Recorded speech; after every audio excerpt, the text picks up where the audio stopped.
गुरुजी, कई लोग शूरेक्स रहते हुए भी उनका इस्तेमाल ना करके मुख्य द्वार के सामने चप्पल उतार देते हैं। क्या ये सही है या गलत? ऐसा करना ठीक नहीं है। मुख्य द्वार जो होता है वो है एक रिसीविंग काउंटर। मुख्य द्वार जो है वो हर चीज को आह्वान करता है और सबको वो स्वीकार करता है। हमारे घर के आने वाले हर चीज का ये एक इनविटेशन है।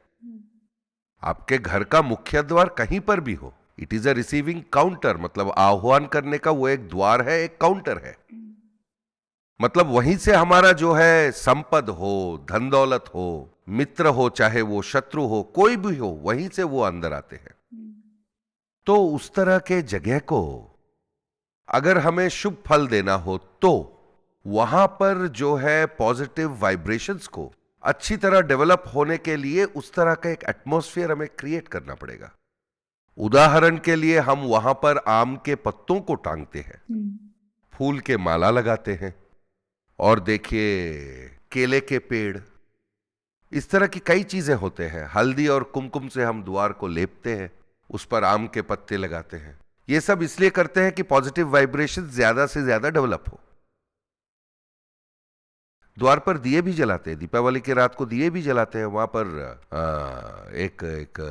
कोई भी शुभ काम अगर घर में हो रहा है तो वहां पर दिए जलाते हैं। और दीपाराधन के जो है, दिया जलाओगे तो फिर देयर इज अ डिफरेंस, उसके बारे में अलग से बात करेंगे हम।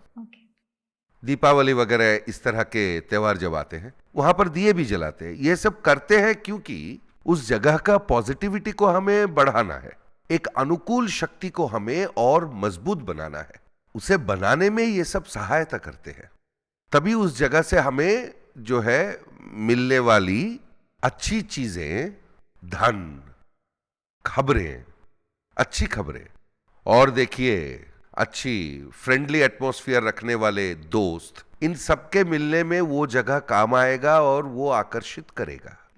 और अगर ऐसा ना करके उस जगह पर हम नेगेटिव एनर्जी को डेवलप करेंगे, मतलब वहां पर ना धोना, वहां पर हम साफ सुथरा ना रखें। गंदगी को फैलने देंगे, उसे हल्दी कुमकुम से ना लेपना, माला वगैरह ना लगाना, उस पर वहां मकड़ी की जाल लग जाना, ऐसी चीजें होंगी तो वहां पर नेगेटिव एनर्जी डेवलप होगा। इसलिए वहां से फिर नेगेटिव एनर्जी को ही अट्रैक्ट करेगी और वहां से फिर हमें सिर्फ नेगेटिव चीजों के ही संकेत आने लगेंगे।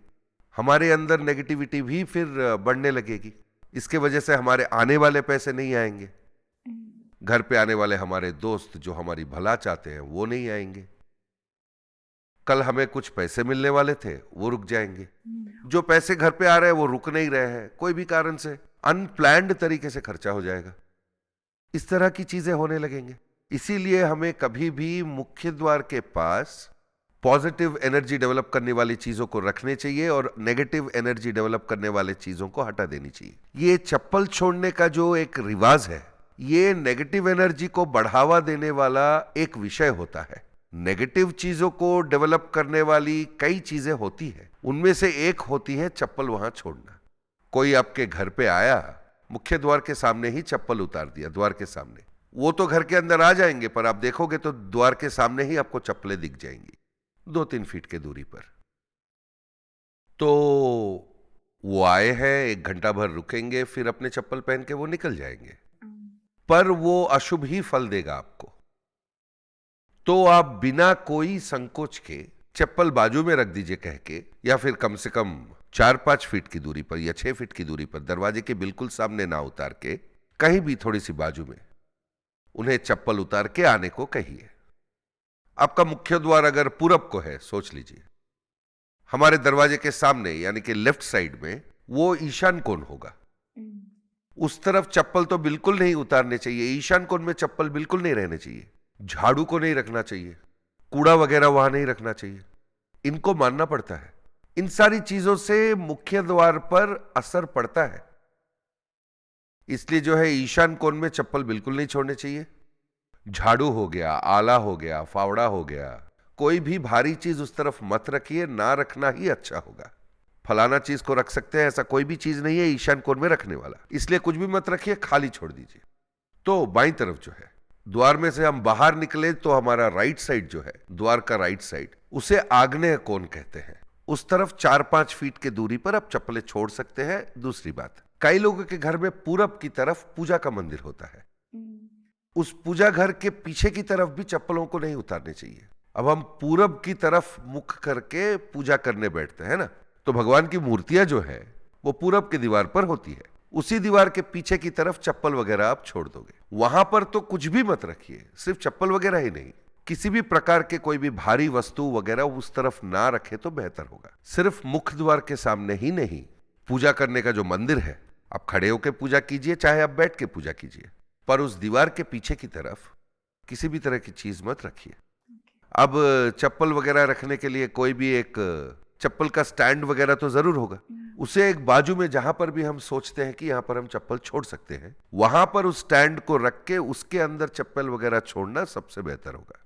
अब सोचिए कि चप्पलों को आप द्वार से सटाकर एकदम बिल्कुल बाजू में छोड़ रहे हैं, वैसा मत कीजिए। सामने छोड़ सकते हैं क्या? हाँ, बिल्कुल सामने भी नहीं।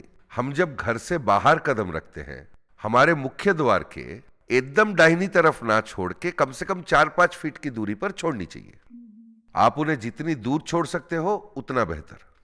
साथ में वो मंदिर के मतलब पूजा घर के बिल्कुल पीछे की तरफ भी नहीं होनी चाहिए, क्योंकि ये ईशान हो, मतलब ईस्ट पर दरवाजा अगर हो तो उसके बाजू में ही पूजा घर हो सकता है। तो आप चप्पलों को थोड़ा बाजू में छोड़ने को कहोगे तो वो पूजा घर के बिल्कुल पीछे हो जाएगा, उन्हें थोड़ा दूर जाके उतार आएंगे तो बेहतर होगा।